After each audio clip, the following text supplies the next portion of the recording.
Otep à tous, bienvenue sur la chaîne des panafricanistes par essence, par conviction et par excellence. Celle des citoyens kémites, par nécessité et obligation de combat. Nous sommes une chaîne qui n'est guidée que par nos ancêtres et rien que par les ancêtres qui appartiennent à l'égrégore du monde noir. Par conséquent, nous ne croyons en aucun Dieu venu de l'étranger. Toutefois, cette vidéo n'est aucunement destinée à inciter à la haine ou à la violence, car nous menons un combat qui est d'abord et avant tout spirituel, intellectuel et démocratique. Ensuite, il est politique, géopolitique et géostratégique, contre l'impérialisme, le colonialisme, le néocolonialisme et l'endocolonat, qui sont tous qualifiés de crimes contre l'humanité. Nous menons ce combat sur la base du principe fondamental que nous avons hérité de nos ancêtres kémites, qui est celui de la Marat, c'est-à-dire solidarité, vérité et justice.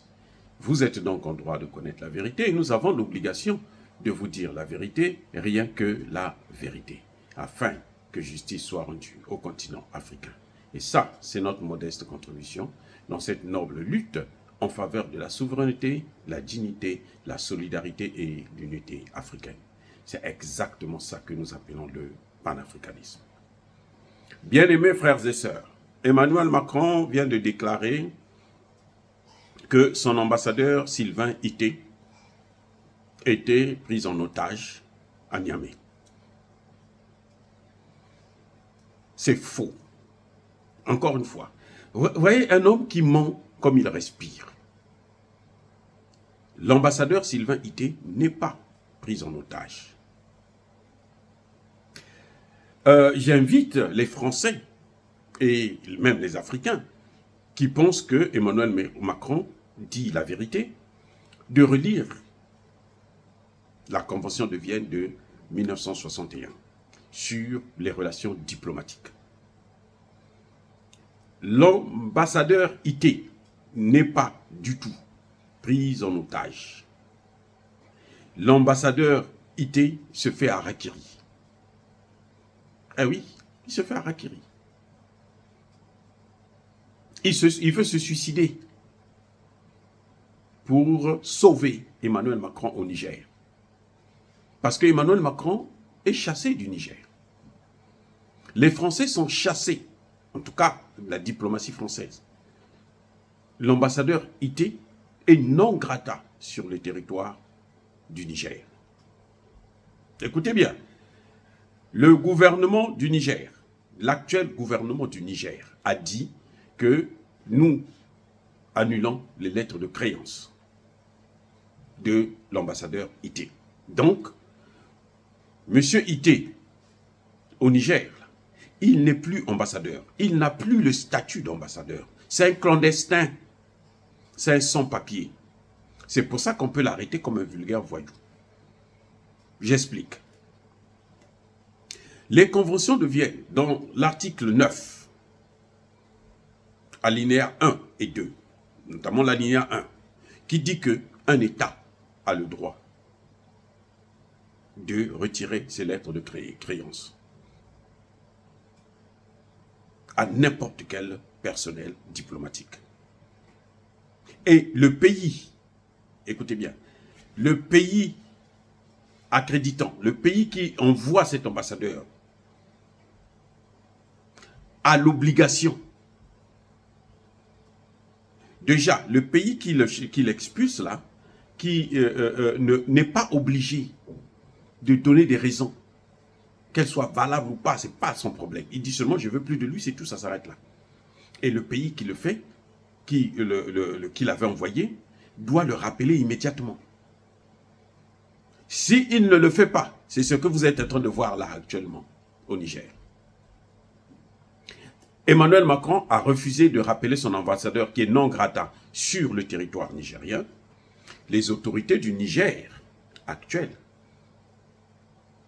ne le considèrent plus comme ambassadeur. Et la justice nigérienne a demandé qu'il puisse être expulsé, manu militari. Le problème qui se pose, c'est que selon les règles diplomatiques que le Niger respecte, écoutez bien, le Niger respecte ces règles, donc le Niger ne peut pas rentrer à l'intérieur de l'ambassade parce que l'ambassade est considérée comme le territoire de la France au Niger. L'ambassade de France, c'est le territoire de la France au Niger. l'ambassade des États-Unis, c'est le territoire américain au Niger. De ce fait, le gouvernement, la justice nigérienne ne peut pas aller le prendre au sein de l'ambassade pour le sortir. Sinon, on l'aurait déjà fait.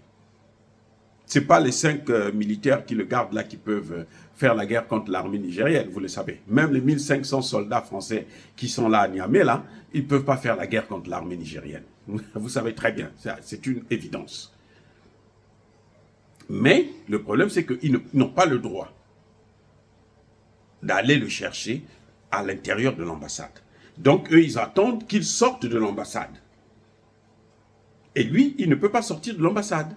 Parce que s'il sort de l'ambassade, il n'est plus sur le territoire français, il est sur le territoire nigérien. Et que par conséquent, les policiers nigériens peuvent l'interpeller, l'arrêter, et puis le prendre, le mettre dans un avion, l'expulser. Voilà ce qui se passe exactement. Voilà ce qui explique la situation de Sylvain Ité. C'est Emmanuel Macron qui ne veut pas respecter les règles diplomatiques. C'est Emmanuel Macron qui viole les règles diplomatiques, en faisant croire que lui, il soutient la démocratie au Niger, lui, au Niger, il soutient Bazoum, mais Emmanuel Macron n'a pas envoyé un ambassadeur auprès de Bazoum. On envoie un ambassadeur auprès d'un État, d'un pays. C'est un gouvernement qui reçoit. Vous comprenez? Ce n'est pas le président. L'ambassadeur n'est pas là pour travailler pour Bazoum. Ce n'est pas un conseiller de Bazoum. L'ambassadeur est là pour renforcer les relations entre le Niger et la France. Maintenant, le Niger dit « nous ne voulons plus de lui ». La France a l'obligation de le faire repartir.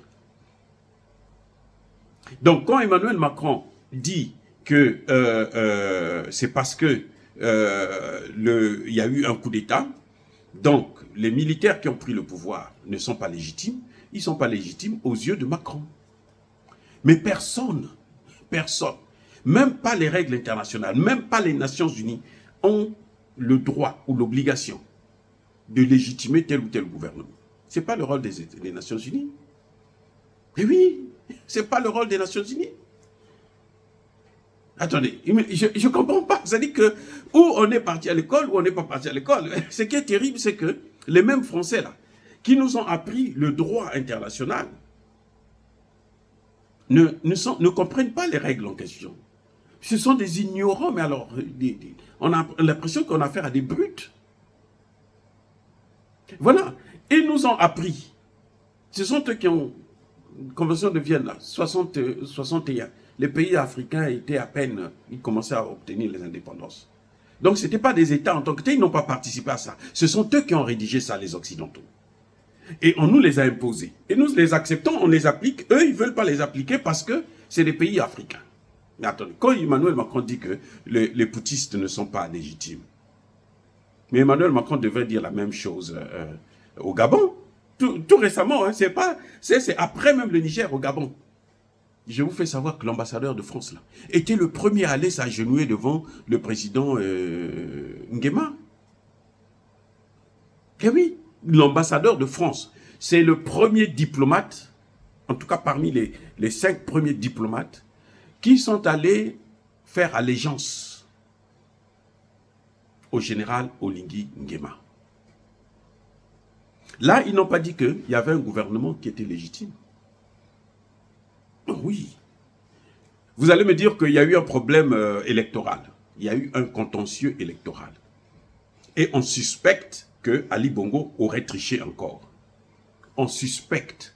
Mais ça ne veut pas dire que Ali Bongo a triché. Il n'y a rien qui peut nous prouver si on ne part pas. La justice ne mène pas une enquête et on recompte les voix, quelque chose de ce genre, pour dire que effectivement c'est l'opposition qui a gagné ou c'est Ali Bongo qui a gagné. Ils n'ont pas dit ça. Ils ont déduit tout de suite que non, ce gouvernement-là est bon parce que ce gouvernement-là n'a pas demandé le départ des bases militaires françaises. Voyez le problème? Ce sont des intérêts qui dictent la démocratie occidentale. C'est donc pas la démocratie. C'est l'occidentalisation. C'est le système occidental. C'est tout. C'est la gouvernance occidentale. Ce n'est pas une gouvernance démocratique, c'est la gouvernance occidentale. C'est-à-dire, quand les intérêts des Occidentaux sont préservés, alors, putiste ou pas putiste, on est légitime. Mais quand ils sont menacés, on n'est plus légitime. Personne n'a demandé à l'ambassadeur Ité de rester au Niger, parce qu'il n'est pas dans son pays.